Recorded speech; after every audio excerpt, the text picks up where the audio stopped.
Bonjour à tous et bienvenue sur Conscience TV. Alors aujourd'hui, j'ai l'immense plaisir et le double plaisir de recevoir deux géobiologues. D'un côté, Jean-François Millepied. Bonjour Jean-François. Bonjour à vous. Et de l'autre, Frédéric Degloc. Vous avez l'habitude de voir sur notre antenne, ne serait-ce que dans l'ensemble de ces chroniques. Je vous invite très vivement à consulter régulièrement. Bonjour Frédéric. Bonjour. Alors, on va aborder aujourd'hui un sujet, alors qu'on pourrait appeler largement le monde animalier, mais ça fait un peu zoologue ou je ne sais trop quoi, alors que ce n'est pas le sujet. On va beaucoup plus se focaliser sur la géobiologie en rapport au monde animal, d'un côté par rapport à l'élevage, et puis on se focalisera à nouveau sur la communication animale, chacun apportant ses éléments d'information. Je vais commencer par vous, Jean-François. Je vous remercie de nous accorder ce nouvel entretien, bien évidemment, sur un sujet qui touche de près le monde agricole, la géobiologie appliquée aux élevages. Une question très simple, tout d'abord, qui s'applique donc à la géobiologie spécifiquement aux élevages agricoles, alors qu'on imagine plus cette pratique dédiée aux humains, au logement, en conditions de vie ou de travail, par exemple. Ça peut paraître un peu bizarre quand même. Comment ça s'applique? C'est une science qui est très, très, très ancienne, dont on a peu de traces, bien sûr, mais que l'on peut imaginer ayant été appliquée à la collectivité globale. C'est né des techniques qui sont nées avec l'implantation des menhirs et d'autres formes de correction géobiologique qu'il y a pu avoir, mais de tout temps, l'homme a dû se préserver des rayonnements géobiologiques naturels qui existent dans notre environnement et principalement préserver ces élevages. L'approche en géobiologie, elle aide à identifier les causes de zones dites à problème où les éleveurs constatent des différences de bien-être au sein de leur exploitation. C'est bien ça, notamment? Oui, tout à fait. L'exploitation agricole actuelle, enfin le type d'exploitation agricole, est basé sur du rendement. Et à partir du moment où ce rendement n'existe plus, eh bien l'agriculteur, l'éleveur cherche à trouver des solutions et se raccroche à des techniques comme les nôtres pour récupérer le rendement dont il a réellement besoin. Quand on parle de zones dites à problème, je rebondis sur vous, Frédéric, en l'occurrence. Là, on vient d'aborder l'univers agricole. Ça peut se poser dans le monde animal dit classique ou animaux de compagnie, au sujet d'un logement, d'un bien. Vous l'avez constaté également, Jean-François, dans le cadre de différentes démarches. Frédéric, tout d'abord. Oui, bien sûr, il y a des zones géopathogènes qui sont suffisamment impactantes pour rendre des animaux ou des humains malades ou dégrader la santé. Donc, tous ces croisements de cours d'eau sur lesquels passent des failles, des réseaux Curie, réseaux Hartmann, qui font suffisamment baisser le taux vibratoire pour que ça ait un impact, même chez les animaux, qui sont globalement plus solides que nous et plus résistants aux maladies ou aux impacts négatifs. Mais le problème, c'est que ce soit des animaux domestiques ou des animaux d'élevage qui sont obligés de dormir à la même place. Et s'ils dorment sur une zone géopathogène, tout comme nous, ils vont finir par s'affaiblir. Effectivement, je dis qu'il y existe un modèle animal, c'est-à-dire que l'animal est révélateur de la qualité d'un lieu. L'animal, de par son attitude, va nous révéler s'il est bien, s'il n'est pas bien, s'il est énervé, s'il peut dormir, s'il peut manger, s'il peut boire aussi. Et pour moi, c'est le modèle de l'animal. L'animal est un modèle en soi dans cette pratique. Et lorsque la correction a été effectuée ou la cause a été trouvée, on va trouver un changement immédiat chez l'animal. Ça peut être en quelques minutes après une correction. Donc l'animal est vraiment un modèle pour moi, un révélateur. Et est-ce qu'il est à sa manière, je me permets la question pour vous deux, l'animal est un meilleur révélateur de perturbations que ne le serait un humain? C'est pas forcément la même chose, c'est pas qu'il est meilleur ou pas meilleur, mais le souci des humains, c'est qu'ils vont souvent faire intervenir leur mental. Et même si le corps d'un être humain ressent que la zone est néfaste ou n'est pas positive, le mental peut nous faire croire qu'on est bien et qu'on s'imagine quelque chose. Alors que l'animal ou même une plante ne vont pas se poser ce genre de questions, ils vont juste être dans le ressenti et s'ils sont pas bien dans un endroit, ils vont partir en fait, sauf si on les oblige à y rester.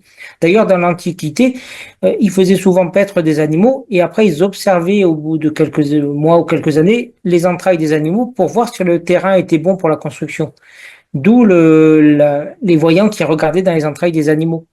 Mais en fait, ça venait à l'origine pour étudier les terrains. Jean-François, vous confirmez, oui? Alors, oui, tout à fait.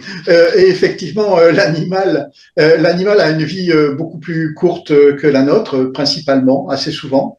Et donc, a, pour ma part, une énorme sensibilité naturelle que l'homme intellectualise, et je rejoins Frédéric sur le sujet, et donc, et à l'aide de la médecine actuelle et de son intelligence humaine, il va dépasser les troubles qu'il refuse de conscientiser. Dans les cas que vous évoquez tous les deux, vous parlez de situations, par exemple, d'inconfort par rapport à un lieu de vie. Alors, moi, je raisonne basiquement. Je me dis, je suis un particulier, j'ai un chien, il n'est pas très bien, j'ai peut-être la faculté de pouvoir le changer de pièce ou d'environnement. Après, même en qualité de particulier, je peux être amené à déménager.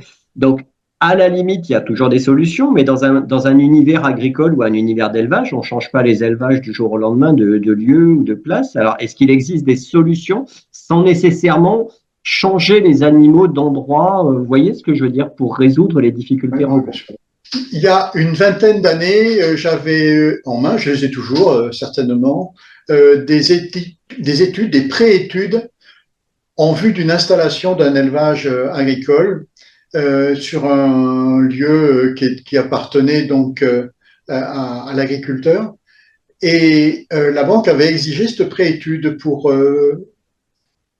mettre tous les atouts de son côté, être certain qu'il n'y allait pas y avoir de trop grandes perturbations au niveau d'élevage. Donc ça, c'était fait avant, quoi. Il y a une vingtaine d'années. Je ne sais pas si ça se fait encore. Ça fait bien longtemps que j'en ai pas vu de ces préétudes, mais avant d'installer un élevage agricole, oui, on peut faire une préétude comme pour une maison, c'est la même chose, et savoir ce qu'il en est. Après, pour un élevage agricole dans ma pratique, tous les élevages agricoles que j'ai pu rencontrer, quels qu'ils soient,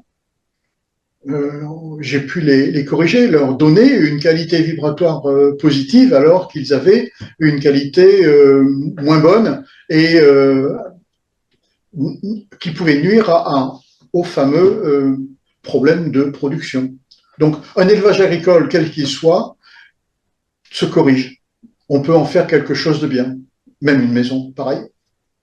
C'est exactement la même approche pour vous, Frédéric, sur l'aspect, j'allais dire, animaux de compagnie notamment et relations avec leurs propriétaires? Oui, mais il convient d'identifier quelles sont les causes des problèmes. Et une fois qu'on a identifié si c'est des réseaux naturels ou des causes plus subtiles ou énergétiques, on peut corriger. Mais la base, c'est de faire une étude sur place pour constater quel est le problème.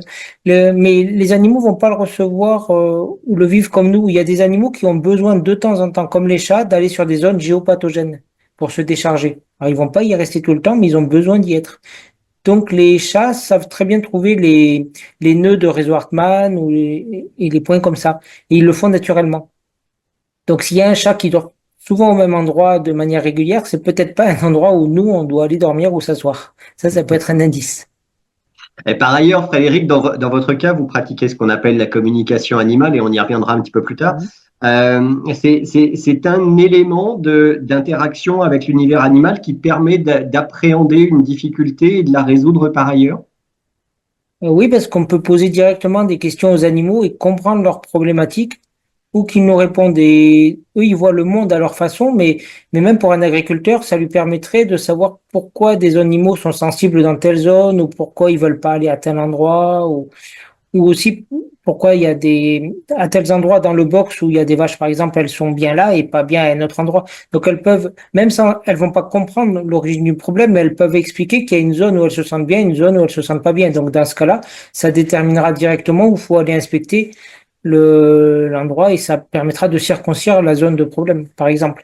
Alors, je voudrais qu'on revienne à l'élevage. Jean-François, quels sont les types de perturbations électromagnétiques naturelles ou artificielles que vous identifiez le plus fréquemment dans les élevages et quels sont leurs impacts potentiels sur la santé et la productivité animale? On a d'abord les perturbations ou les influences magnétiques naturelles, comme le nord, nécessaire aux animaux, à certains oiseaux pour se repérer, auxquels nous sommes aussi sensibles. Après, il peut y avoir des failles qui vont générer des courants naturels, sans parler d'autres causes. Et tout ça, le temps va influencer sur un élevage, l'orage, mais aussi les phases de la Lune, les perturbations solaires, etc. Donc, les causes naturelles sont assez nombreuses. Bon, sans parler de radioactivité qui peut être une cause extrême, mais malgré tout qui est possible dans notre région. Ça s'est vu sur un élevage médiatisé dernièrement où une des causes principales était en fait la radioactivité majeure de ces lieux. Nous avons aussi de notre chance naturelle le radon, mais bon, la plupart des élevages étant ouverts, on a peu de chances d'en capter de trop.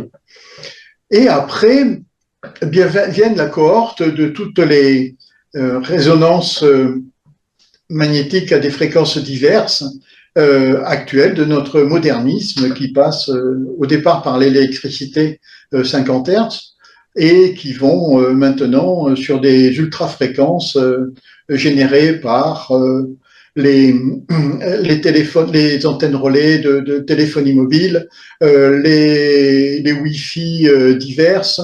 Et j'ai même vu sur une de mes premières maisons, une résonance négative due aux antennes radars qui sont au bout de la Bretagne.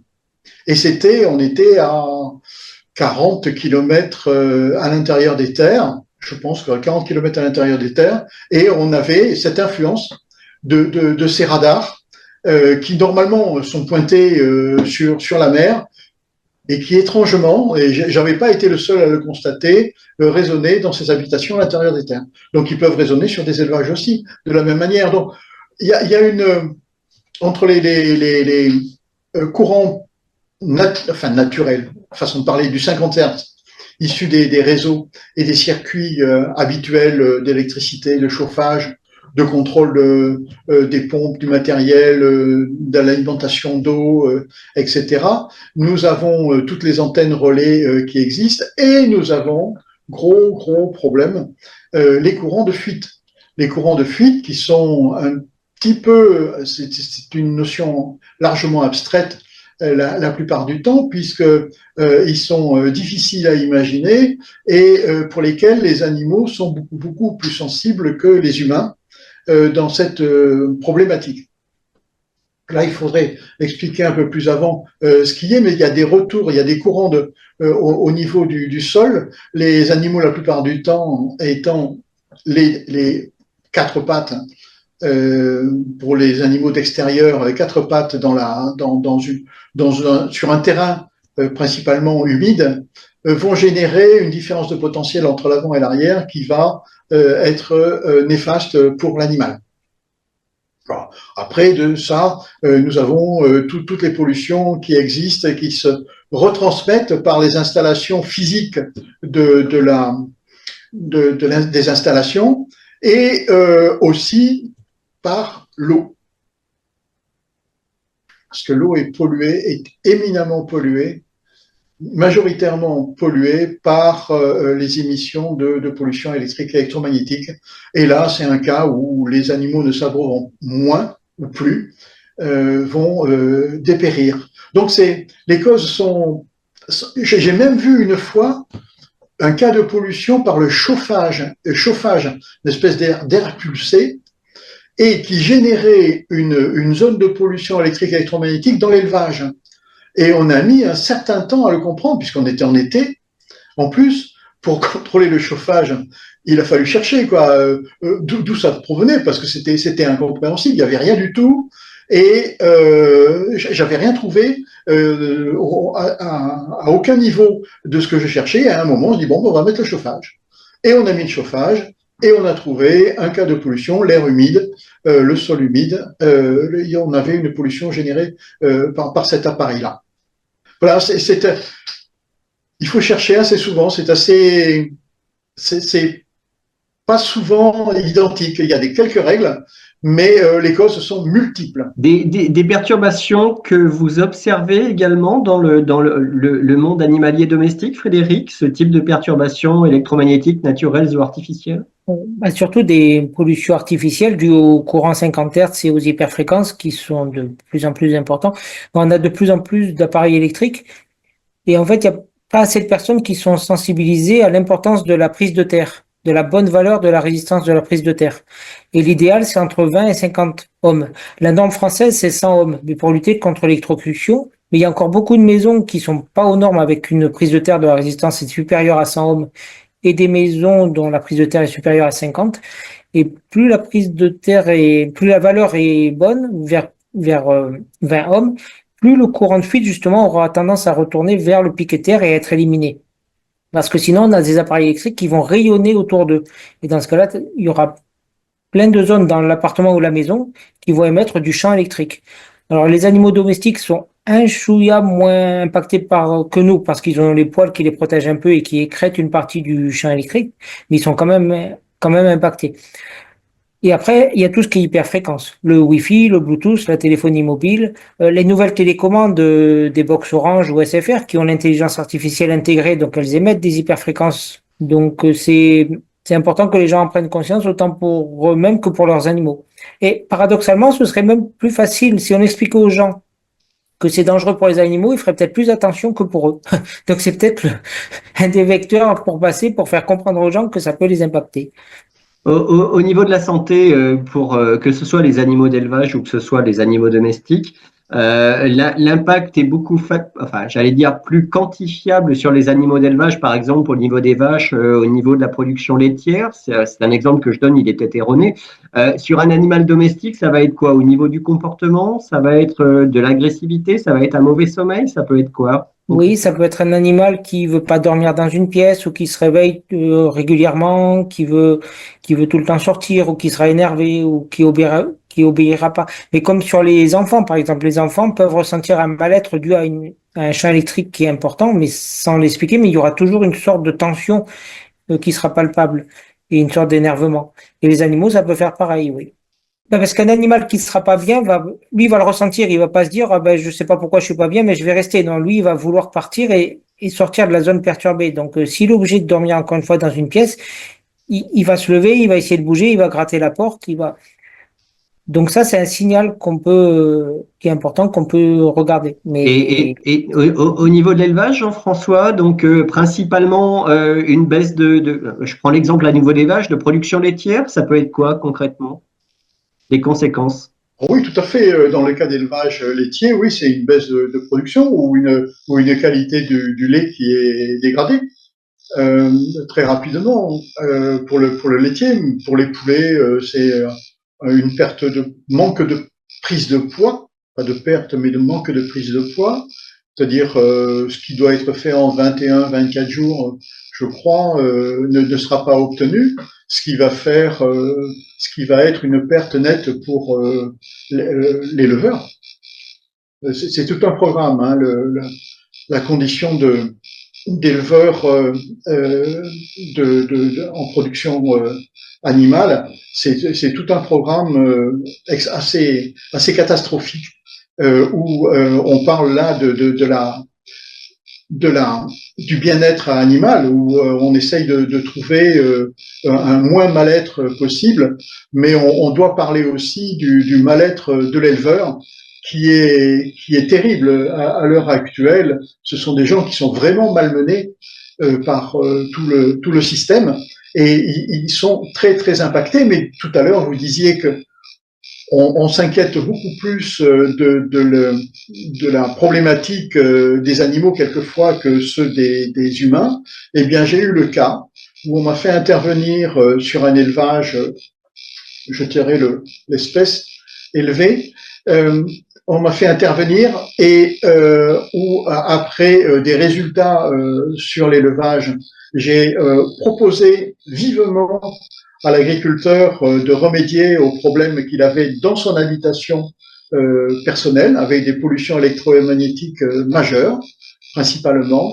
Et celui-ci n'a pas trouvé d'intérêt, même après des essais que l'on a fait, à corriger les problèmes qu'il avait. Alors ça voulait dire que pour son élevage, il était d'accord d'appliquer les préconisations. Pour sa maison, il ne voulait pas entendre parler, même si ses enfants étaient malades. La situation devient ubuesque quelquefois, et il y a un rendement, on arrive à quantifier. Les enfants, il n'y a pas de rendement, il y a des antibiotiques, tout va bien. Je voulais me permettre une question annexe dans les deux cas. Est-ce que la présence d'éoliennes, alors là, vraiment à proximité, est un élément perturbateur également, ou c'est pas constaté, pas avéré? Si, il y a des effets des éoliennes, mais qui sont pas toujours compris. Parce que, enfin, bon, déjà, il y a la rotation des pales qui crée de la cavitation. Donc ça impacte les oiseaux, et d'ailleurs, récemment, il y a un parc éolien qui vient d'être fermé. Donc il y a la cavitation qui crée des sons de très basse fréquence, et ça se répercute sur de très grandes distances. Donc ça finit par impacter les gens, et ça impacte aussi des animaux comme les vaches qui sont très sensibles. Mais après, il peut y avoir un autre impact des éoliennes, c'est que pour les construire, il faut un socle en béton rempli de ferraillage.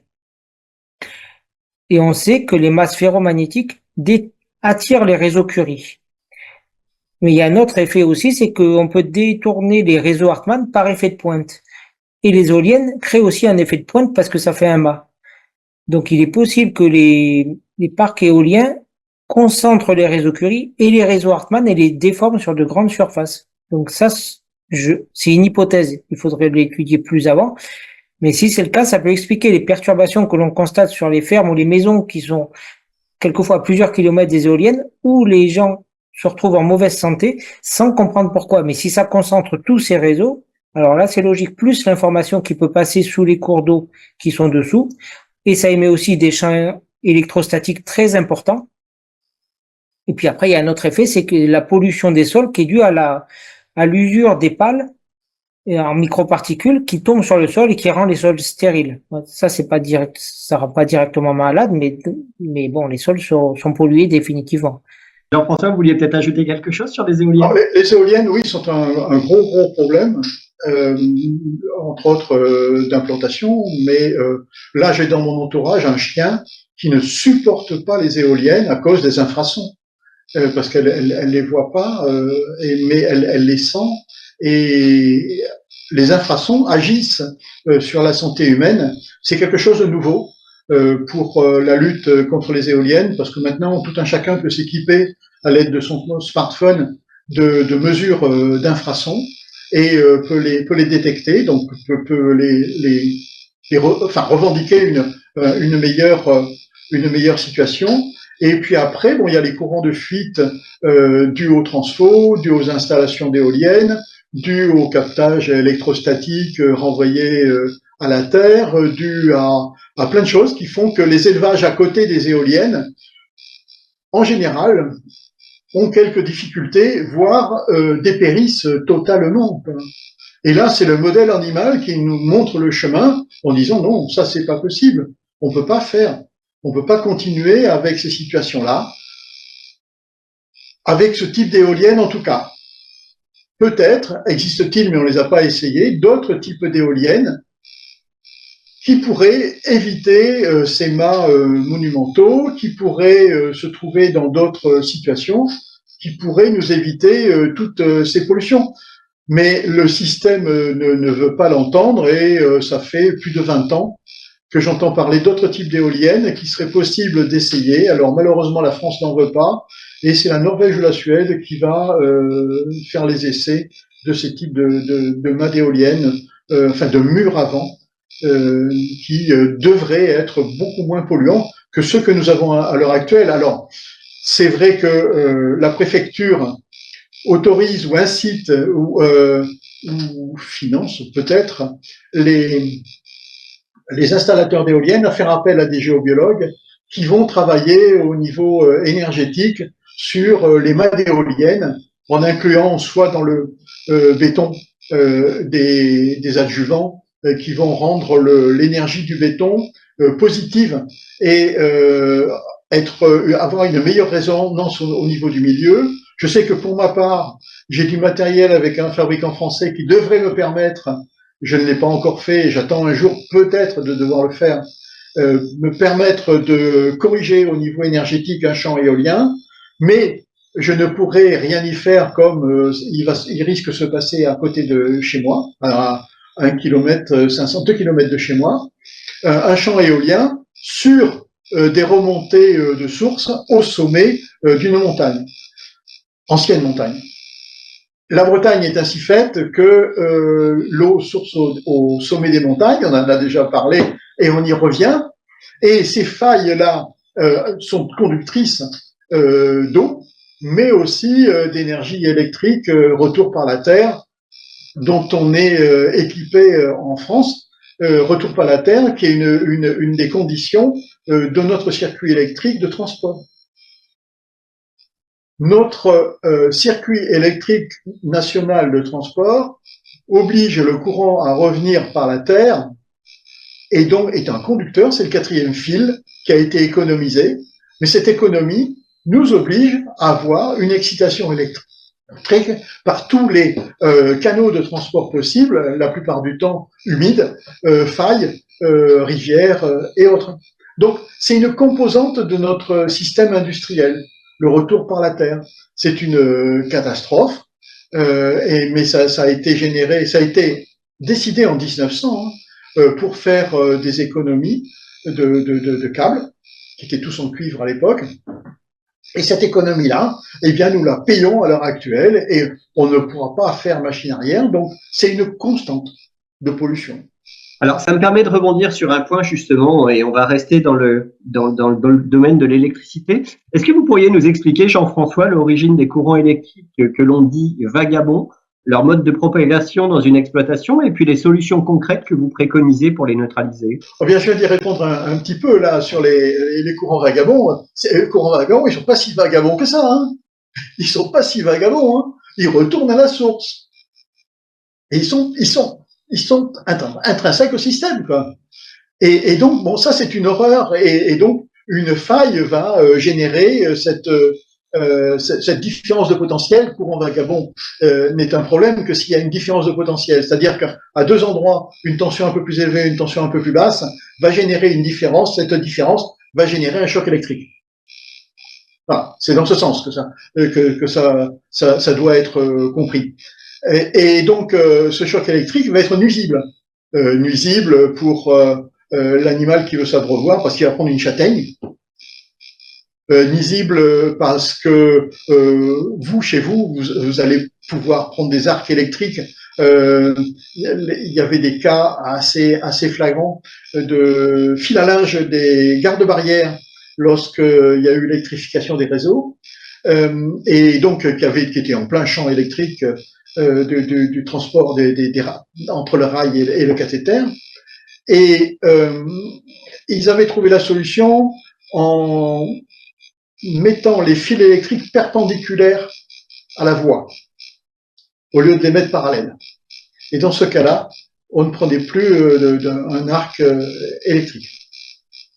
Mais ces phénomènes-là, après, il y a tous les courants de fuite réels d'appareils électriques qui dysfonctionneraient, qui ont obligatoirement, pour éviter d'avoir une électrocution de la part des gens qui le manipulent, une prise de terre qui va ramener cette électricité, cette tension indésirable vers la Terre pour qu'elle disparaisse. Ou pas. Elle disparaîtra pas pour tout le monde. Et en tout cas, pas pour les animaux qui ont des amplitudes assez importantes entre les pattes avant et les pattes arrière, les quatre pattes, hein, pattes avant, pattes arrière, qui va faire que la différence de potentiel va être plus importante. En pas humain, si on peut la mesurer en pas humain, elle va être beaucoup moins importante. Et l'organisme humain n'aura pas idée d'avoir une certaine perturbation. Il ne sera pas sensible. Quoique, il sera pas sensible, quoique il en subira les conséquences. Et si l'on suit les principes de la bioélectronique de Vincent, il en sera fortement altéré au niveau de sa santé. Ça, c'est inévitable. Alors, on vient d'évoquer les perturbations d'origine électrique. Je voudrais qu'on aborde, pour l'un comme pour l'autre, ce qu'on appelle les nuisances géobiologiques naturelles. Alors qu'il s'agisse des réseaux cosmotelluriques, des failles, des cours d'eau souterrains, comment peuvent-elles influencer le bien-être des animaux? Et comment un géobiologue, que ce soit vous, Frédéric, ou vous, Jean-François, peut-il les cartographier et conseiller soit les éleveurs dans le cadre du monde agricole, soit les propriétaires d'un bien ou d'un lieu concerné? Frédéric, si vous voulez y répondre en premier. Oui, mais avec les instruments dont on dispose, les antennes de l'échelle ou même le pendule, on peut identifier les cours d'eau, les failles qui sont présentes sur le terrain et les reporter sur un plan, par exemple, ou les identifier directement sur le terrain, et ainsi que les réseaux géopathogènes comme les réseaux Curie ou les réseaux Hartmann, qui intensifient la nuisance d'un réseau naturel comme le cours d'eau ou une faille. Donc une fois qu'on a cartographié tous ces éléments, on peut déterminer quels sont les points qui peuvent impacter la santé. Parce qu'au croisement des cours d'eau, c'est des zones où le taux vibratoire est plus bas, dû à des effets électriques, justement, dont on parlait, des frottements de l'eau sur les parois. Et comme on est sensible, malgré tout, à ces micro-variations de champ électrique ou de champ magnétique, le corps est impacté par cela. Donc, une fois qu'on a identifié toutes ces zones-là, on peut dire aux personnes qui vivent dans une maison que ces zones-là ne sont pas bonnes pour la santé, mais pareil pour les fermes et les élevages. Et donc, dans ce cas-là, si on est obligé de vivre dans ces zones-là, il faut apporter des corrections sur le cours d'eau, ou alors des fois déplacer un réseau Curie ou déplacer un réseau Hartmann, ou alors changer l'information qu'il peut transporter. Parce qu'en fait, on en revient toujours à l'information que ça peut transporter. Et donc, même s'il y a une petite perturbation électromagnétique, en travaillant sur l'information, on peut compenser cela pour que ça affecte moins la santé. On le voit en fait sur les animaux et les plantes qui vont mieux après correction. Donc là, c'est pas un effet psychosomatique, c'est réel. Donc oui, c'est comme ça qu'on peut intervenir. Mais sur les réseaux naturels, on peut pas le faire avec des appareils comme on peut le faire pour les réseaux électriques et les réseaux magnétiques ou les hyperfréquences. Jean-François? Oui, tout à fait, entièrement d'accord avec ça, avec cette approche. On peut changer l'information et amener une information négative étant à ce niveau-là, on va amener une information positive un peu plus haute, un peu plus forte, et permettre aux vivants de se retrouver dans un mieux-être qui lui convienne. Et je vais vous raconter une petite histoire qui m'est arrivée. J'avais été appelé par un vétérinaire que je connaissais, avec lequel j'avais travaillé de nombreuses fois, et qui m'appelle parce qu'il y avait une dame qui ne s'en sortait pas avec sa maison, et surtout avec ses chats. Elle ne s'en sortait pas. Et donc je suis allé travailler sur cette maison. Alors pour vous situer le cas, à côté d'une gare SNCF, une grosse gare SNCF, donc on voit les perturbations qu'il pouvait y avoir, avec des perturbations électriques dues à des rallonges dans tous les sens dans la maison, donc une horreur totale, et les chats étaient sur son lit. Et je me suis fait gronder par le vétérinaire le lendemain parce que les chats étaient partis du lit, ne voulaient plus aller sur le lit de la dame, et ils étaient là maintenant scotchés devant la télé. Oui. Je suis pas très copain quelquefois avec les chats parce que effectivement mais c'est quelque chose de naturel. Après ils reviennent, mais dans un premier temps ils ont du mal à accepter les perturbations qu'il peut y avoir suite à un passage d'un géobiologue. Bon, il faut les laisser faire et après ils reviennent naturellement. Mais la dame était pas contente du tout. Hein. Je lui avais éloigné ses chats. Alors, vous évoquez l'importance de la sensibilité des animaux aux perturbations environnementales. Est-ce qu'il y a des exemples concrets, pour l'un comme pour l'autre, d'ailleurs, de comportements ou de symptômes observés, réitérés, notamment chez les animaux, qui peuvent alerter un éleveur ou un propriétaire animalier sur la présence de perturbations géobiologiques? Jean-François, par exemple, si vous voulez intervenir. C'est un animal qui va refuser de boire. C'est C'est un des premiers. Bon, c'est connu, hein, EDF connaît, avait établi des paramètres assez importants et une brochure assez importante que j'ai eu le malheur de prêter à un organisme soi-disant bienveillant qui ne me l'a jamais rendu. Et cette brochure n'existe plus sur Internet, où on voyait comment installer un bac d'abreuvement, comment installer un point d'eau. Mais après, ça peut être plein de choses. Un animal qui ne dort pas, un animal qui dort trop, un animal qui mange pas, un animal qui mange trop. Tout comme les humains, toutes les pathologies possibles. Est-ce que le stress animal est observable, par exemple? Il m'est arrivé dans un élevage de chevaux de rentrer le matin, ça tapait de tous les côtés, un élevage laitier de chevaux. Et ça tapait de tous les côtés, c'était vraiment. Et le soir, quand je suis reparti, tout le monde dormait. Mais ça m'est arrivé de nombreuses fois, ça, des taurillons complètement stressés, troublés et autres, quand je suis arrivé le matin et le soir, tout le monde dormait.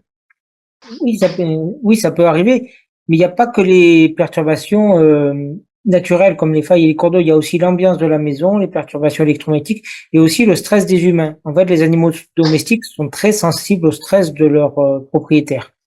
Et ce sont des éponges et souvent ils reproduisent ce que vive l'humain ou alors ils s'inquiètent pour ce que vive l'humain. Donc en fait, on ne se rend pas compte qu'on est un facteur de stress pour nos animaux. Et donc et c'est aussi un miroir de ce que vit l'humain. Donc et comme on le disait tout à l'heure, il y a des personnes qui vont le remarquer pour leurs animaux qui vont être stressés, mais ils vont pas se l'appliquer à eux-mêmes. Et donc en fait, il faut voir la maison et la vie avec les animaux et la maison comme un tout en fait. Et soit l'atmosphère est bonne et permet à tout le monde d'être en bonne santé et de vivre en étant détendu, soit alors il y a des éléments qui vont augmenter le stress, perturber, et tout le monde pourra être tendu ou petit et même aller vers la maladie.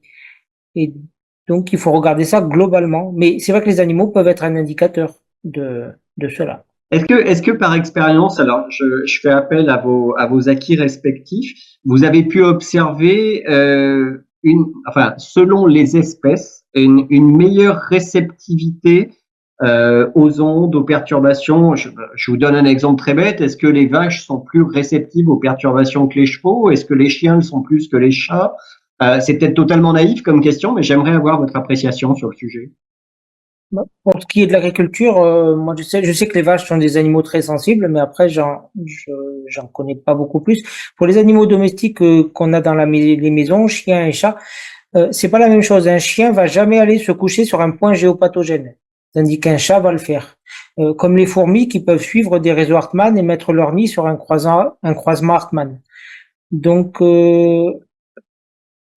encore une fois, les chiens et les chats se comportent pas de la même façon parce que eux, ils détectent aussi ces énergies-là, mais ils y réagissent différemment. Et donc, un chien, lui, a besoin de dormir dans une zone de haute vibration, tandis qu'un chat, lui, a besoin de temps en temps, encore une fois, de zones de basse vibration. Après, pour tout ce qui est animaux exotiques, ça, j'ai pas de retour sur ça. Et sur les chevaux, moi, je fais plus les chevaux pour la communication animale. Donc, on intervient pour savoir pourquoi ils s'échappent, pourquoi ils obéissent pas ou pourquoi ils sont stressés, mais là c'est plus vraiment lié à la géobiologie. Et après pour les animaux d'élevage, je vais laisser la parole à l'autre intervenant. Oui, alors au niveau des animaux, j'ai quand même pas mal d'histoires et je suis totalement d'accord sur le fait que la plupart du temps, c'est pas l'animal qui a un problème, c'est la compagnon. Et là c'est dur. Et là c'est très dur à faire entendre. Je l'ai connu parce que je travaille sur les chevaux. J'ai eu travaillé sur les chevaux. C'était dans la région, comme il y a pas mal d'élevage, c'était très intéressant d'avoir cette approche. Et puis c'est les premiers gros animaux que j'ai approchés avec quelques expériences un peu limites quelquefois et attachantes aussi. Et la plupart du temps dans le milieu équin, on a plus un problème venant de l'humain que de l'animal lui-même. Et là, c'est la mission à faire entendre est terrible et largement, enfin, peu apprécié, quoi.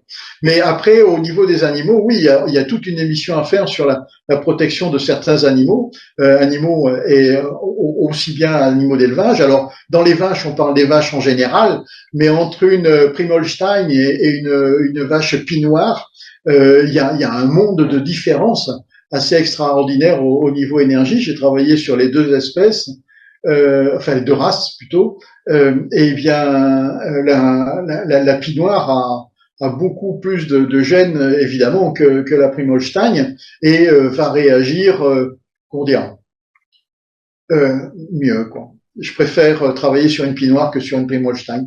Après, le captage d'énergie négative de la part des animaux, ce sont des animaux de compagnie. Les animaux de compagnie, et suivant les cultures, eh bien, les animaux de compagnie ont différentes espèces, suivant les cultures, mais ce sont toujours des animaux qui vont accompagner leur humain. C'est pas nous qui les accompagnons, c'est eux qui nous accompagnent. C'est eux qui nous accompagnent, et à partir de là, eh bien, parmi les chiens, j'ai cru remarquer que certains étaient très très protecteurs au niveau des énergies, comme les Lhasa Apso, les vrais Lhasa Apso, qui sont des chiens-chats, qui ont des qualités extraordinaires de protection. Mais après, toutes les races le font aussi bien les chiens les plus simples au niveau race vont être aussi protecteurs. Et puis après, différentes espèces. La tortue est un excellent protecteur aussi, mais elle est connue dans pas mal de cultures, et les cultures d'Extrême-Orient. Ça s'en sert comme animal protecteur, mais aussi des oiseaux. Ça peut être plein de choses. La vache ou le zébu, plutôt en Inde, le zébu ou le chat mythologiquement dans certaines cultures. Mais il y a un animal dans les élevages. Alors là, c'est dans les élevages. Hein. Vous allez voir pourquoi. Dans les élevages, le bouc entier. C'est ce que je recommande dans les élevages pour des protections d'énergie négative. Et j'en ai eu plusieurs fois le cas où des boucs, alors quand ils sont castrés, bon, ils sentent moins, c'est sûr, mais ils protègent au moins. Quand ils sont entiers, ils protègent beaucoup mieux. Et là, c'est l'animal traditionnel régional. Je ne sais pas ce qu'il en est d'ailleurs hein, dans d'autres régions, mais ici, ça se faisait. Et le bouc était là pour protéger des énergies négatives de l'habitat. Vous confirmez dans la région PACA, Frédéric, ou pas? Mais j'ai pas connaissance de ça. Donc, mais après, il y avait des gens qui accrochaient mais ça c'était plus de la superstition, mais qui accrochaient des animaux ou des chouettes sur leur porte. Mais bon, ça c'est autre chose. Non, j'ai pas connaissance de ça. Mais vous demandiez des fois quels résultats on pouvait avoir sur les animaux après des interventions en géobiologie. Moi, je me souviens d'un petit chat qui avait du mal à guérir. Je n'étais pas venu pour ce petit chat, mais il y avait un sort qui avait été jeté sur cette maison en plus d'autres choses. Et après que je sois intervenu, et après une communication animale avec le chat qui avait expliqué ce qu'il avait vécu, le lendemain, il pouvait remarcher alors que le jour où je suis arrivé, il était presque à l'article de la mort et le vétérinaire lui donnait quelques jours de vie. Et donc, en fait, là, on voit que les perturbations, même si elles sont d'ordre subtil, ont une réalité sur la vitalité des animaux. Et donc, là, c'est un exemple concret qu'en remontant le taux vibratoire de la maison, eh ben, ce petit chat a pu guérir et récupérer la santé en quelques jours, alors que le vétérinaire le condamnait. Mais pour ça, il a fallu identifier pourquoi il était malade, quelles étaient les perturbations, et aussi qu'il puisse expliquer pourquoi quel était son ressenti. Et donc, c'est pas quelque chose que le vétérinaire pouvait faire. Donc, c'est là où on est complémentaires et c'est pour ça que cette émission est importante pour faire passer ce message. Absolument. Alors, je voudrais qu'on aborde, alors j'allais dire le sujet qui fâche, c'est-à-dire les conclusions d'études officielles. J'aime beaucoup le terme officiel, hein, qui nuancent les effets directs de certaines ondes sur les animaux. Comment, d'un point de vue géobiologique, justifiez-vous son approche, l'approche de la géobiologie et les résultats observés sur le terrain, que ce soit par les éleveurs ou par les propriétaires animaliers dans l'univers domestique? L'approche officielle, vous l'avez vu, il y a un exemple flagrant avec ce que nous avons subi au sujet des injections obligatoires. Ils ne peuvent supporter que l'on s'immisce dans leur business parce que c'est un business qui est détenu par Big Pharma, qui détient les médicaments, fussent-ils vétérinaires, et ou l'industrie chimique qui détient tout ce qui est traitement agraire ou agronome. Donc là-dessus, je n'interviens la plupart du temps qu'en désespoir de cause. Quand tout a été fait, quand on ne peut plus rien faire, ou comme me disait un vétérinaire, moi j'ai pris tout l'argent, à toi de faire. C'est révélateur. Là, il faut être bien assis ou bien campé sur ses deux pieds pour accepter ce genre de choses. Mais le système est ainsi fait et bon, nous sommes une cheville ouvrière, certes, pas la première, et puis il faut faire en sorte. Nous faisons malgré tout évoluer certaines préoccupations actuelles et certaines consciences. Nous faisons évoluer à la marge peut-être, mais imaginez cette émission il y a 25 ans. Ben, c'était tout simplement pas possible. Là, nous sommes à 3, en discuter totalement librement et on va pouvoir le diffuser sur nos réseaux et des gens vont être intéressés. Donc, il faut accepter qu'il y ait eu une évolution, aussi faible soit-elle, qu'il y ait une opposition, aussi forte soit-elle, par contre, et que nous passons à l'intérieur des interstices pour aider ceux qui peuvent et ceux qui veulent. Et puis après, voilà, on aura fait notre boulot. Frédéric? Mais oui, parce que pour ce qui est de la géobiologie qui utilise la radiesthésie, on peut entendre que des scientifiques le nient et ne veulent pas y croire. Mais pour tout ce qui est courant 50 Hz et hyperfréquence, on le mesure avec des appareils électroniques et les scientifiques savent comment ça marche et les scientifiques ont conscience de l'impact sur la santé puisque dans l'industrie, ils utilisent que des câbles blindés pour protéger l'électronique. Et donc dans l'industrie, on fait attention à ce que ça n'impacte pas la production, l'électronique, mais les humains, on s'en fiche. Et donc les scientifiques sont conscients de ce que ça peut faire. Mais de l'accepter et de le modifier, ça remettrait tellement en cause le mode de vie que c'est pour ça que c'est difficile à admettre pour eux. Et donc c'est plus une facilité pour éviter de changer notre façon de vivre que de le nier complètement. Ouais. Il y a encore du boulot, quoi qu'il en soit. Alors, je voudrais qu'on termine sur cette partie dédiée à l'univers agricole. Pour conclure, Jean-François, le monde agricole fait face à des défis économiques qui lui sont imposés. Est-ce qu'il peut tout de même parvenir à un certain confort et à mieux vivre de ses animaux afin d'éviter des problèmes de santé animale persistants et envisager un recours adapté par la géobiologie? Le malaise est profond. Et on dirait qu'il continue à se creuser. Il est en train de sortir un magnifique livre là actuellement de la part d'un journaliste qui vient de faire un reportage sur le monde agricole. Le monde agricole commence par l'humain. Dans ce cas-là, pour moi, l'animal est important certes, mais l'humain est capital. Et on a peu de respect pour l'humain dans ce milieu. Donc, de ce côté-là, il y a beaucoup de choses à modifier, à changer, à faire évoluer. Et après, peut-être que l'on pourra reconsidérer autrement l'approche animale.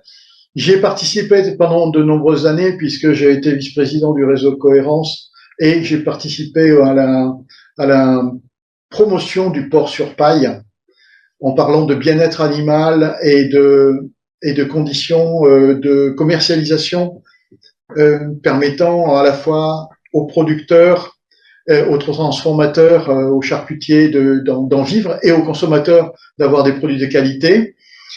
Ça passe par des initiatives de la sorte qui ont été relayées maintenant par d'autres réseaux, bien difficilement, mais pourquoi pas. Donc, auquel cas où le confort animal, la santé animale et la qualité des accompagnants des éleveurs est pris en compte.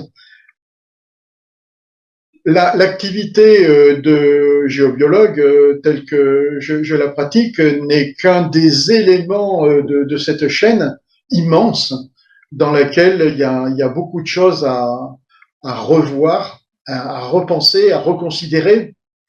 Et malheureusement, d'après les dernières nouvelles que je puisse avoir, eh bien, nos institutions nationales font tout le contraire de ce qu'il faudrait faire. Donc, la problématique est majeure. Il faudra la reprendre à la base.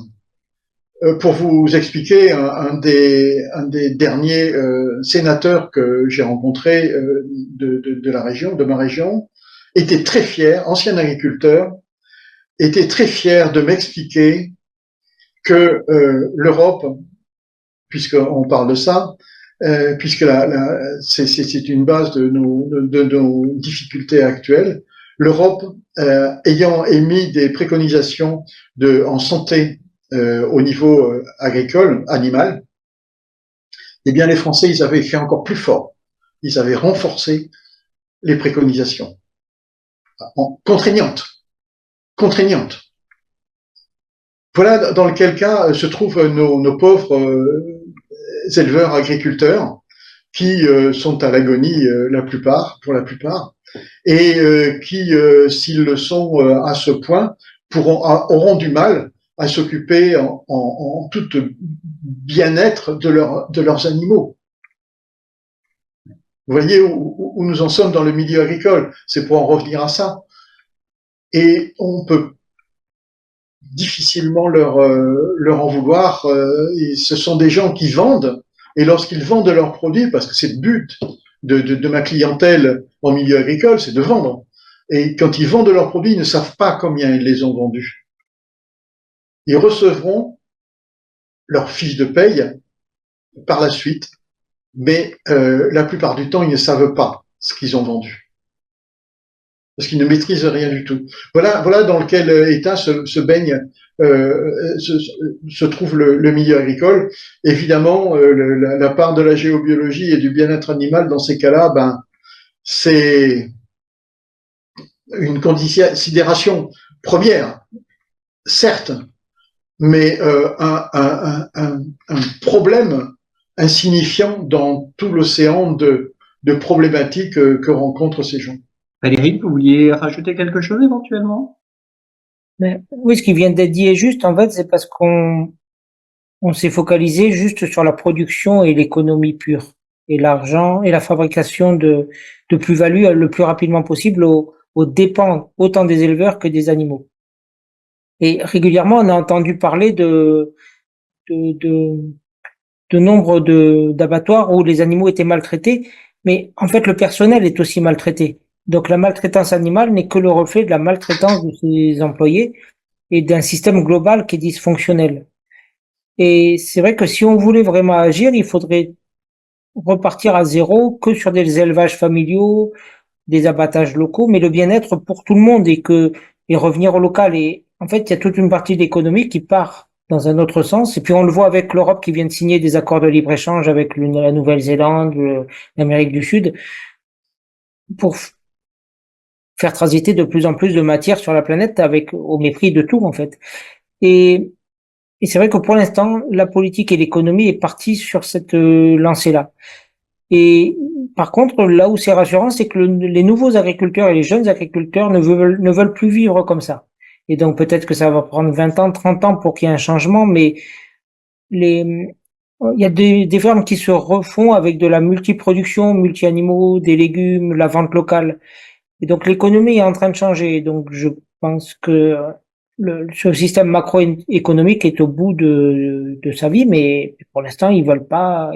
Le système politique ne veut pas changer, mais ça va se faire petit à petit par l'éveil des consciences. Et c'est aussi aux consommateurs de défendre ces fermes locales et défendre les agriculteurs qui connaissent autour d'eux. Parce qu'effectivement, il y a le bien-être animal et il y a le bien-être des agriculteurs et les deux sont liés.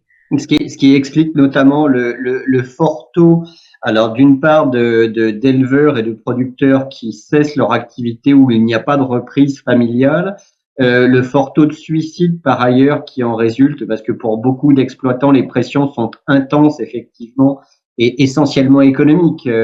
J'ai cru remarquer, bien que n'étant pas de l'univers agricole, que les nouveaux exploitants s'endettaient à hauteur de plusieurs centaines de milliers d'euros, souvent pour pouvoir débuter une activité, et ils savent qu'ils sont endettés pour des années. Voilà, donc ce qui les conduit à avoir une activité secondaire en règle générale. Un vaste débat en l'occurrence. Alors, je voudrais que l'on aborde cette fois la deuxième partie de l'émission. On va un petit peu plus se focaliser sur les activités de Frédéric Deblois et notamment sur la communication animale. Alors, je voudrais que vous nous précisiez à nouveau, on en avait parlé lors d'une précédente émission, mais en quoi consiste précisément cette communication animale que l'on dit non verbale et comment elle se distingue des modes de communication habituels avec nos compagnons? Eh bien, la communication animale telle que je la pratique n'est pas l'étude du comportement des animaux. C'est pas un comportementaliste ou du langage non verbal. C'est qu'on utilise la télépathie pour discuter avec les animaux. C'est une communication de conscience à conscience. Et donc, c'est ça la différence. Tandis que il y a des personnes qui étudient le comportement des animaux ou qui regardent leurs habitudes pourront en déduire des informations, mais ils n'auront pas la réponse de l'animal. Tandis que là, par la télépathie, on peut discuter directement avec l'animal et avoir ses propres réponses et son point de vue sur une situation. Jean-François, c'est une pratique, alors que j'imagine que vous n'utilisez pas nécessairement, mais il peut vous arriver d'entrer en communication avec les animaux en milieu. Donc, je reviens à l'élevage notamment, ou pas spécialement? Rarement dans les élevages, ça m'arrive, ça peut m'arriver, mais quasiment tous les jours avec mes animaux. Donc, oui, j'ai toujours eu un contact très facile. J'ai été formé aussi à cela, mais bon, c'est pas quelque chose que je mets en avant et sur lequel je travaille. La région ne s'y prête peut-être pas beaucoup. Mais vous confirmez également cette notion de rapport télépathique avec l'animal, ce lien profond entre l'animal et vous? Bah, je communique avec les arbres, avec les rochers, donc avec les animaux. J'ai plus de problèmes quelquefois avec les humains qu'avec ce qui peut paraître inerte pour certains, les arbres, oui, les plaines, les montagnes, enfin, il y a plein de choses, hein, c'est peuplé de plein de choses. Quand vous parlez de minéraux, ce serait presque une redéfinition de l'organique en fait, parce que là concrètement, on est sur une approche où la notion de temps, de variabilité, différents paramètres entrent en considération. Il est vrai que pour beaucoup, par exemple, un arbre, bon, bah, c'est un arbre, alors que c'est une forme de vie, c'est vrai, vous avez raison. Mais pour un minéral, c'est particulier quand même. Pour un minéral, on va avoir ses mémoires. On va avoir ses mémoires, on va avoir, il va nous ramener des informations de ce qu'il a subi, vécu ou transporté. Travailler sur du sel, c'était quelque chose qui se faisait autrefois. Hein. Pour travailler sur du sel, c'est quelque chose que j'ai pratiqué pendant de nombreuses années, il y a très longtemps, où on réveillait des mémoires du sel pour le nettoyer, pour le purifier. Et ça nous ramenait très très loin dans les mémoires. Et bon, alors travailler avec des animaux, bah c'est très sympathique la plupart du temps. Alors, Frédéric, je me permets une petite question piège parce que là, finalement, on est en train de parler de l'univers du vivant, entre guillemets, mais certains praticiens affirment également pouvoir communiquer avec les animaux décédés. Quelle est votre position personnelle concernant cette forme de communication et comment se différencie-t-elle de la communication intuitive avec des animaux vivants, bien évidemment? En fait, oui, c'est possible, mais pour le comprendre, il faut sortir de la vision purement matérialiste du corps humain qui ne serait vivant que sur cette planète sans qu'il y ait rien après. Et en fait, il faut accepter que la mort est un passage et qu'en fait, on est constitué d'une conscience qui, elle, est éternelle. Que ce soit nous, les animaux, les arbres, ou éventuellement les élémentaux dont on vient de parler. Et en fait, cette conscience peut enregistrer les événements d'une vie. Et donc, même si un animal ou un être humain est disparu, pour les médiums, c'est la même chose, on peut se reconnecter à ses mémoires et continuer à discuter avec cet animal qui va nous apparaître tel qu'il était quand il était vivant. Mais bien sûr, il n'est pas vivant, c'est juste la mémoire de cet animal qui est conservée par sa conscience supérieure qui, elle, est éternelle. Même si la vie ici, physiquement sur Terre, est finie. Donc oui, c'est possible. Il y a pas, ça fait pas il y a presque pas de différence de communiquer avec un animal décédé qu'avec un animal vivant. Frédéric, selon votre expérience, comment se déroule concrètement ce dialogue entre la conscience d'un animal et puis celle du communicateur? Quels sont les mécanismes ou les sensations impliquées? Déjà, il faut que le communicateur animalier se place dans un état de réceptivité intérieure et de calme intérieur. Donc, il y a déjà une préparation du communicateur animalier. La façon dont je l'ai appris moi, c'est de projeter sa conscience dans ce qu'on appelle l'espace merveilleux, mais qui est une zone sécurisée où on a accès à notre conscience supérieure. Et dans cet espace-ci, on peut inviter l'animal à venir. Et donc, une fois que l'animal s'y est connecté, on peut dialoguer ensemble en sécurité, sans qu'il y ait de parasitage ou d'autres problèmes. Et à ce moment-là, on peut poser des questions. Moi, je pose des questions dans ma tête et l'animal les reçoit. Et après, il peut répondre soit verbalement, soit par des images ou des goûts. Chaque communicateur animalier a un canal de réception prioritaire, que ce soit la vue, l'audition ou le goût. Donc moi, c'est surtout l'audition et la vue. Et donc l'animal m'enverra ces informations que je retranscrirai par rapport aux questions que je lui pose. C'est comme ça que ça marche. Mais le plus important, c'est l'état intérieur, c'est le lâcher prise et de réussir à faire en sorte que le mental n'intervienne pas pour perturber la réponse. Parce qu'on peut recevoir une réponse qui est juste, mais si on doute de ce qu'on reçoit, après on va transformer la réponse et l'altérer. Est-ce qu'on peut vraiment parler d'un dialogue ou c'est un genre d'échange d'images, de ressentis, d'émotions? Est-ce que c'est tout un ensemble en réalité? C'est les deux. Il y a des animaux comme des humains qui sont plus réceptifs à la communication animale. Donc avec certains animaux, on peut réellement avoir un dialogue et un échange comme on le fait en ce moment. Donc c'est une réalité. Je me permets une question complémentaire pour vous, Jean-François en l'occurrence. Est-ce que vous avez le sentiment, alors peut-être pas, vous ne l'avez peut-être pas vécu personnellement, mais que si un communicant animal se rendait dans un élevage, par exemple, l'échange serait principalement axé sur la souffrance, la douleur, le stress, la peur, ou il y aurait tout un échange d'émotions différents, éventuellement positifs sur un certain bien-être. Comment vous imaginez les choses? La question vaut pour vous deux, bien évidemment. Il y a certains élevages, je ne les pratique plus. Ouais, je peux comprendre. Voilà. J'ai coupé. J'ai coupé parce que c'est insupportable et je m'en porte pas plus mal. Ce sont des camps concentrationnaires et auquel cas où tout est fait pour que ça n'aille pas bien. Et, donc là-dessus, la maltraitance est totale et je ne tiens pas à me maltraiter. Vous faites référence, alors sans rentrer dans le détail, mais à des élevages porcins, élevages avicoles notamment. Alors, certains élevages porcins, pas tous. Hein, je connais des élevages superbes. J'en ai un à côté de chez moi, pas loin. Je connais les propriétaires. Je connaissais le papa et la maman qui ont mis en place ce type d'élevage exemplaire avec une réussite commerciale formidable en circuit court total, en quasi-autonomie protéines végétales.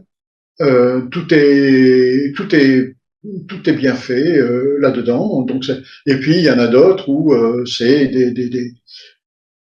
des situations très très difficiles à vivre. Et moi rentrer là-dedans, je n'y tiens plus.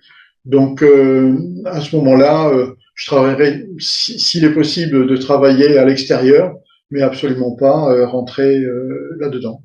D'autres élevages, oui, sont beaucoup plus agréables. Je vous ai cité le cas de cet élevage porcin et de volailles à côté de chez moi, la ferme de Kerlé-aux-Brazes, qui est magnifique. Il en existe hein, des élevages de chevaux qui sont avec un accompagnement formidable. Ça existe. Ça existe. Des élevages de vaches de pinoires qui sont magnifiques. C'est les prairies bio qui est une boucherie charcuterie ici à côté de Guingamp qui fait du circuit court, puisque ce sont les parents qui produisent le bétail.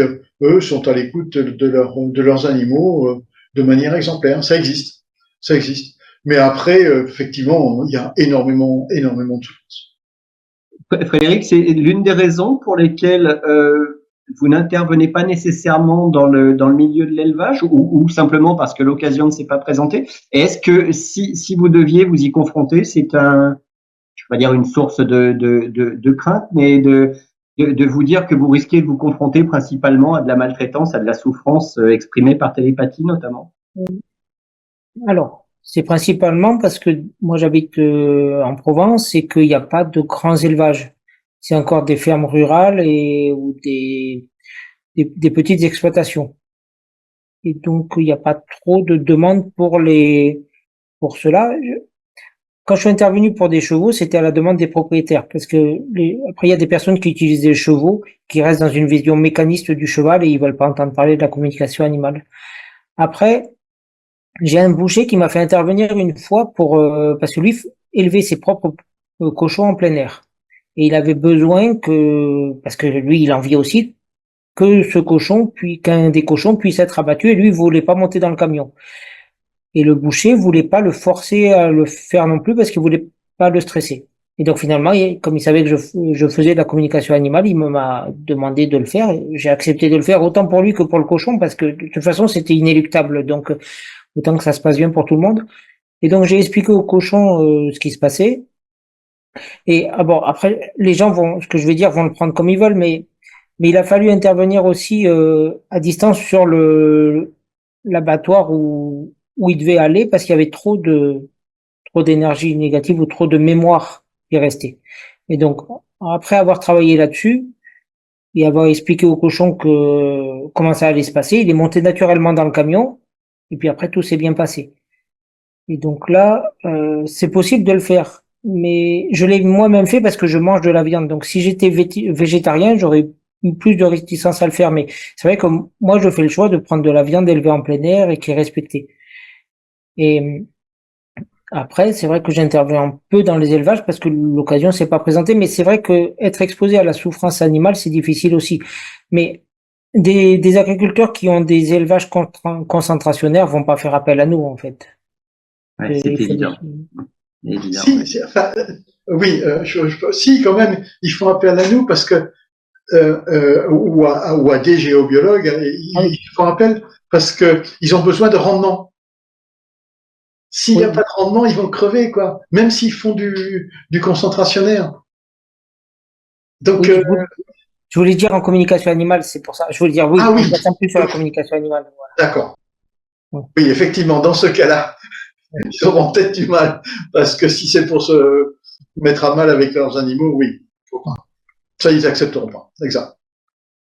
Alors, Frédéric, votre formation est survenue auprès de France Perria et Anna Evans. Quels sont les principes fondamentaux et les techniques essentielles que vous avez acquis pour pratiquer la communication animale? Mais c'est ce dont je parlais tout à l'heure, de réussir à atteindre ce calme intérieur, de réussir à couper le mental, de rester dans le moment présent, comme en parle Eckhart Tolle par exemple, donc de rester dans cette neutralité, et après de se connecter à son espace merveilleux. Chez les deux formatrices, il y a la même approche. Donc c'est assez global pour les communicateurs animaliers. Et une fois qu'on est connecté à cet espace, encore une fois, on invite l'animal à venir.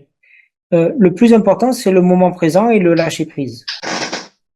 Et puis aussi de croire que c'est possible. Parce que si on fait de la communication animale en doutant de ce qu'on fait, ça va bloquer l'information.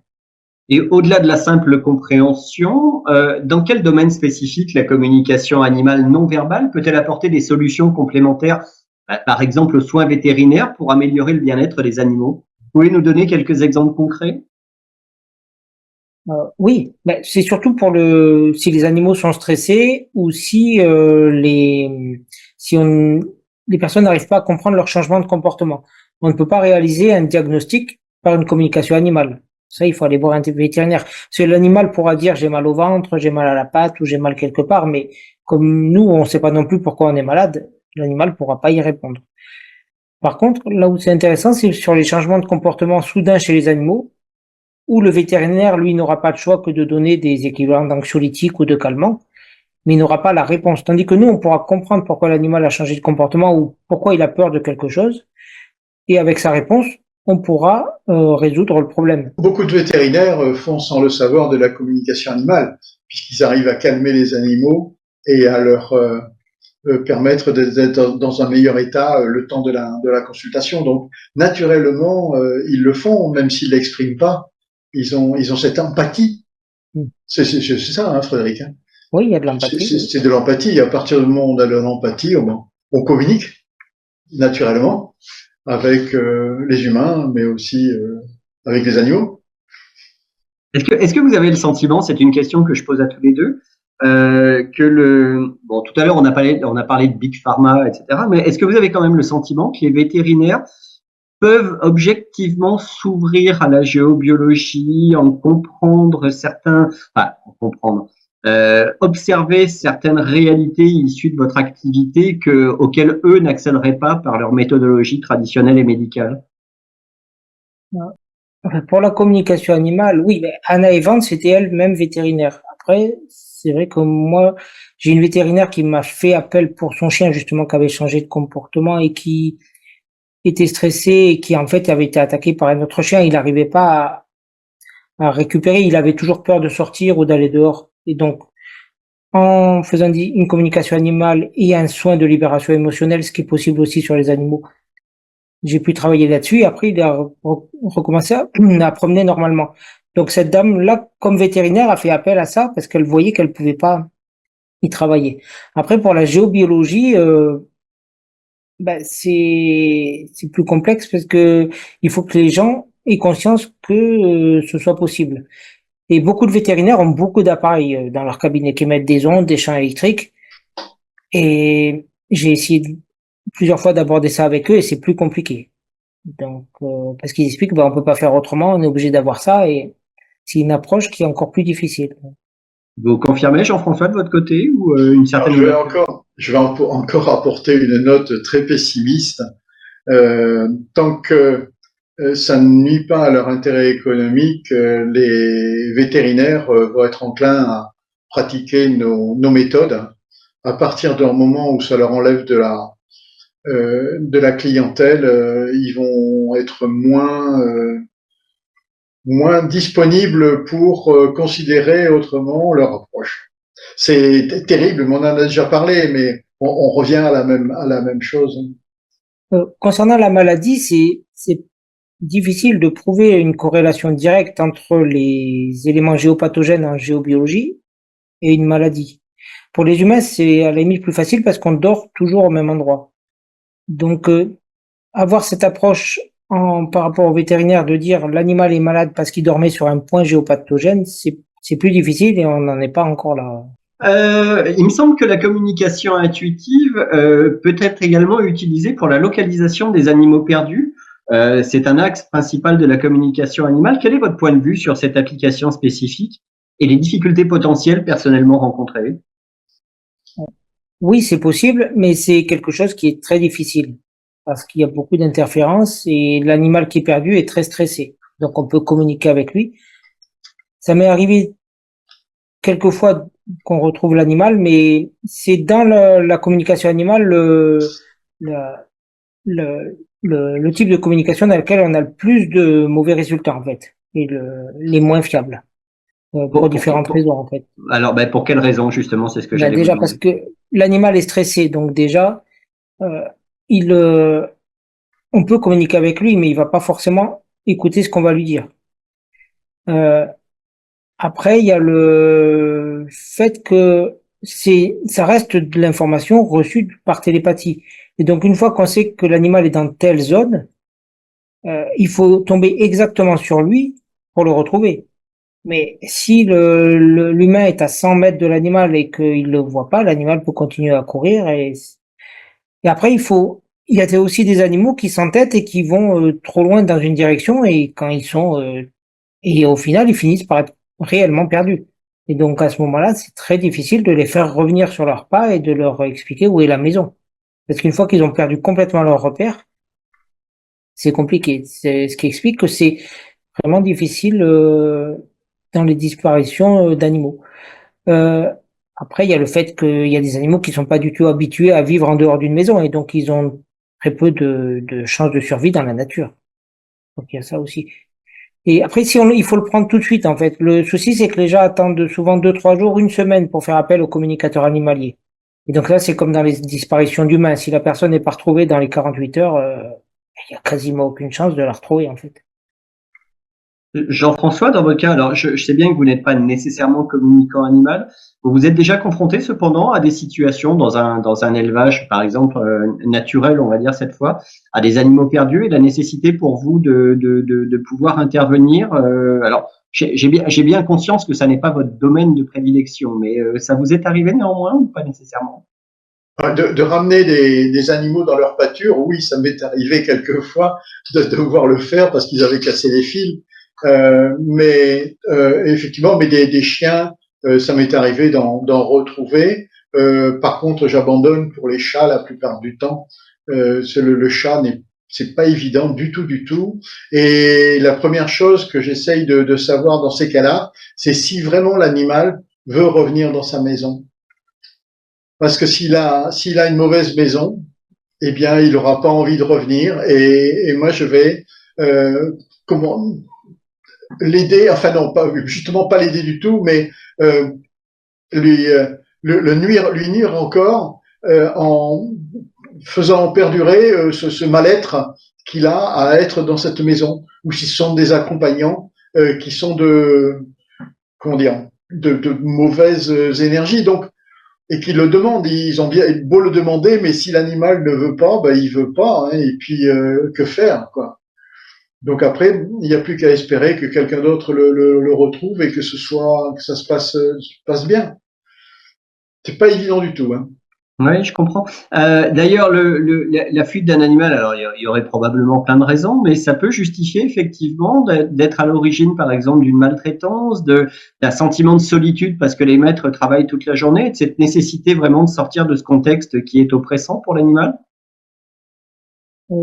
Dans les demandes que j'ai eues, c'était pas vraiment ça. C'était lors de déplacements pour aller chez le vétérinaire que le chat s'échappe ou en promenade que le chien se mette à courir après un animal et après se perde et qu'il sache pas retourner. C'est plus dans des cas comme ça. Mais effectivement, en cas de maltraitance, oui, l'animal peut partir. Si un chien qui est attaché tout le temps et s'il arrive un jour à se libérer, il va partir et il va pas revenir. Donc, mais après, ces personnes-là feront peu appel à nous parce qu'ils sont pas dans la démarche de respecter leurs animaux. Bien sûr. Je voudrais qu'on aborde maintenant un sujet alors relatif aux explications possibles ou aux hypothèses qui pourraient justifier le fonctionnement de la communication animale non verbale. On parle notamment de neurones miroirs ou de champs morphogénétiques. Vous pouvez nous apporter plus de détails, Frédéric, sur le sujet? Donc, les neurones miroirs et les champs morphogénétiques ne sont pas du tout la même chose. Les neurones miroirs, c'est des neurones que tous les mammifères ont et qui permettent de comprendre que l'autre est aussi un être humain ou un être vivant et qu'il a sa propre altérité. Et donc, que c'est comme un reflet de nous-mêmes et que c'est pas juste un objet. Et donc, c'est les neurones miroirs qui permettent aux êtres vivants d'avoir de l'empathie. Après, ce qu'on sait, c'est que les psychopathes, par exemple, ont ces neurones miroirs dysfonctionnels. Donc, ils ne ressentent rien, en fait. C'est pour ça qu'ils peuvent faire ce qu'ils font. Il y a une absence d'empathie, absence d'émotion, c'est ça? Ouais. Voilà, c'est ça, oui. D'accord. Mais et donc, ça n'a rien à voir avec le niveau de conscience ou le niveau d'intelligence. Donc ça, c'est une fonction qui est propre à beaucoup d'êtres vivants qui comprennent que l'autre est aussi un être vivant.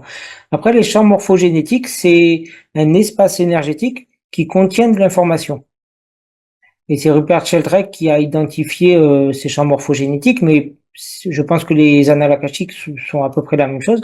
Et on peut imaginer que c'est un égrégore qui est créé par les consciences collectives et que toute l'information peut être stockée là. Ou en tout cas, c'est un champ qui permet de relier toutes les consciences et d'avoir accès aux informations. Et donc, c'est comme ça que Rupert Sheldrake a expliqué que les animaux puissent ressentir que leur maître parte du travail à telle heure. Et quand le maître prend la décision de rentrer chez lui, l'animal le ressent. Et donc ça, on peut l'expliquer par ces espaces-là où l'énergie et l'information circulent. Il semble que différentes techniques existent pour se connecter aux animaux. Alors, cette question s'adresse à vous deux. Comme l'énergie ou le toucher thérapeutique, est-ce que vous pourriez nous éclairer sur ces méthodes et leur rôle dans ce processus de communication?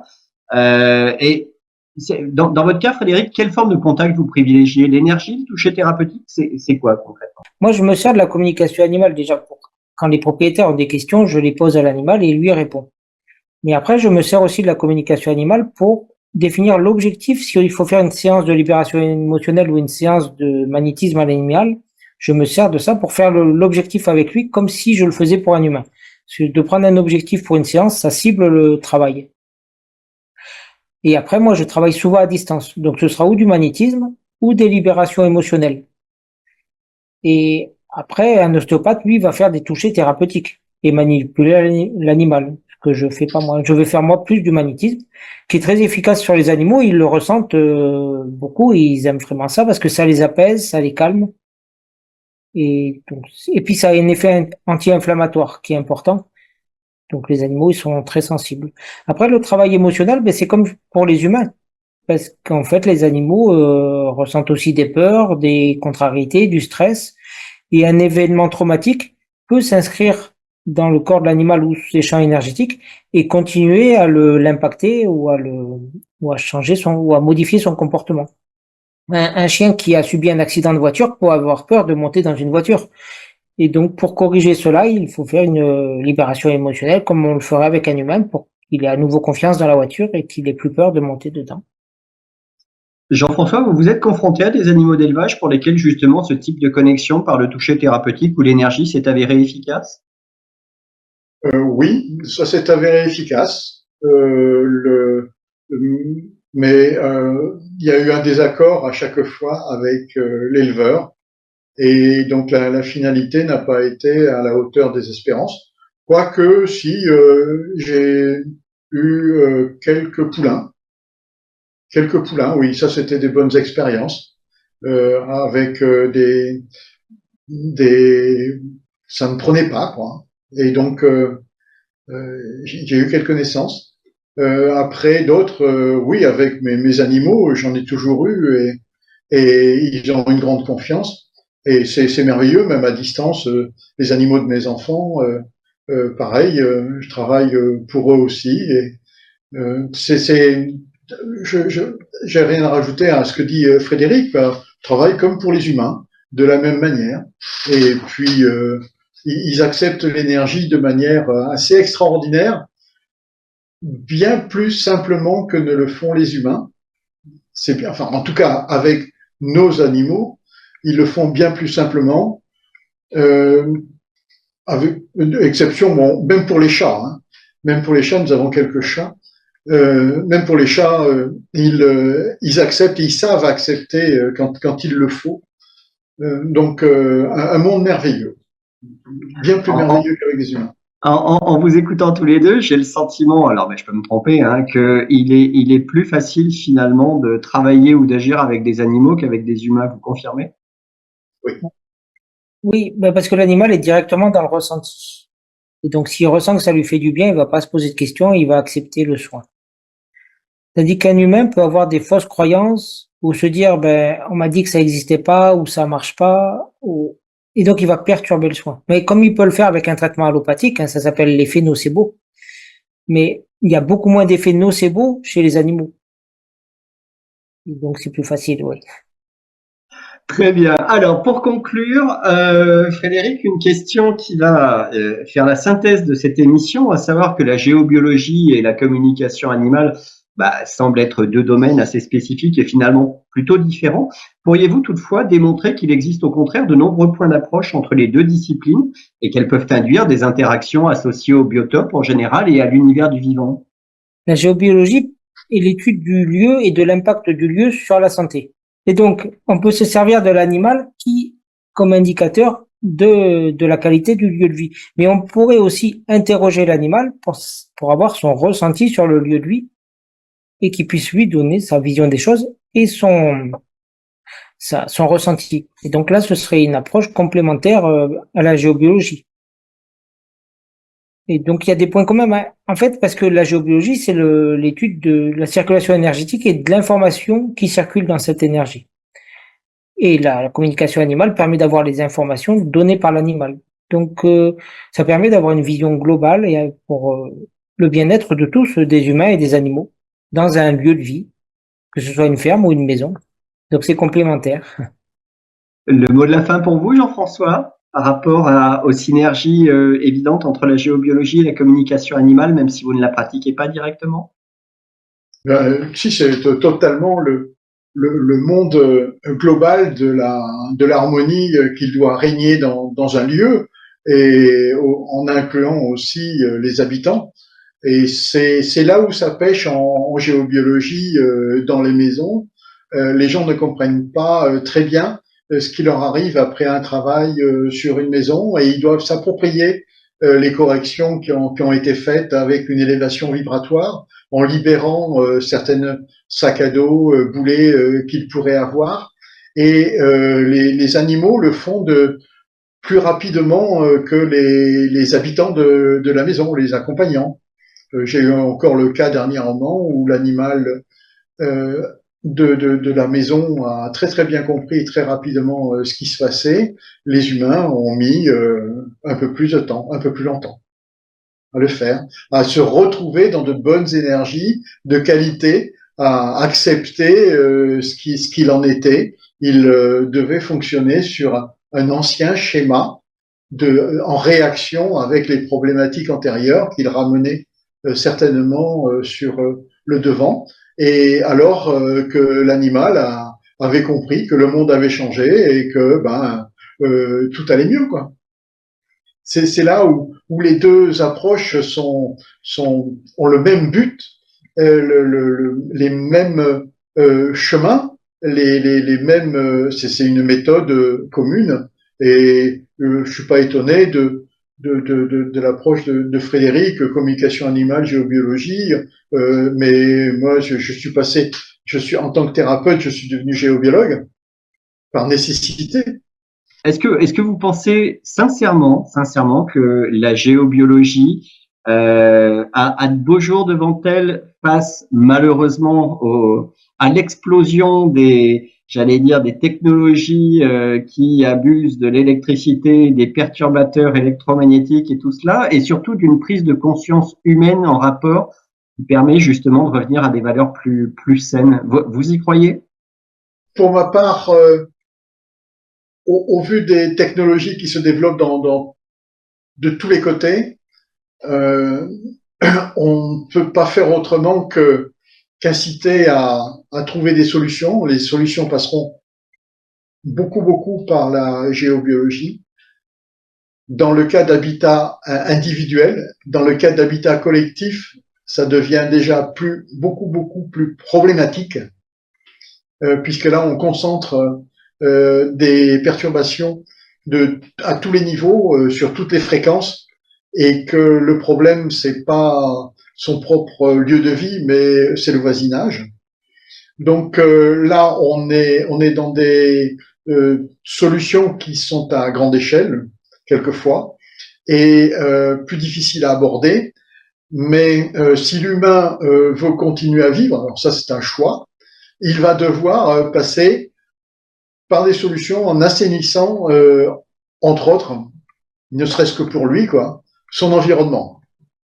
Et je ne vois pas comment il pourrait le faire autrement qu'en passant à côté de réalités d'environnementales, géobiologiques ou autres, vibratoires. Je ne vois pas. L'humain irait à sa perte sans cela. Peut-être il faut espérer qu'il trouve des solutions. Frédéric? Oui, moi je pense qu'il va y avoir une prise de conscience de la géobiologie parce qu'on voit une ouverture des consciences et de plus en plus de gens s'intéressent à cela, même si c'est pas encore totalement visible. Mais il y a de plus en plus de chaînes comme la vôtre et d'émissions qui s'intéressent à ça. Mais il y a aussi un gros problème de santé publique qui va se faire jour dans les années qui viennent, parce que l'impact des ondes est de plus en plus important et les cancérologues commence à comprendre que ça vient des ondes et de l'exposition massive.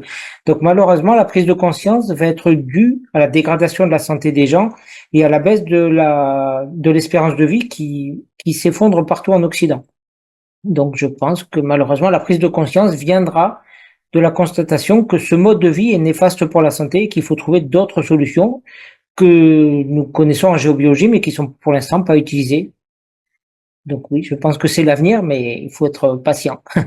C'est quand même, c'est un constat un petit peu désabusé de se dire que l'avenir de la géobiologie se situe finalement sur la plupart des maux générés par notre société post-industrielle, quoi. Oui. Messieurs, vous avez du boulot, vous avez du pain sur la planche. Merci beaucoup pour cette très intéressante émission. Je vous remercie très sincèrement, Jean-François Millepied, Frédéric Deblois. Une émission qu'on va retrouver bien évidemment sur Conscience TV, mais également sur la chaîne YouTube de Jean-François Millepied, sur la chaîne YouTube de Frédéric Deblois. Et je ne peux que vous encourager à les suivre, à vous abonner, à les soutenir par ailleurs et à commenter les vidéos. Voilà, vos interactions, vos propos sont les bienvenus. Et on aura plaisir à échanger avec vous, que ce soit sur Conscience ou sur leurs chaînes respectives. À bientôt Jean-François, à bientôt Frédéric. Merci. Merci à vous. Au revoir. Au revoir.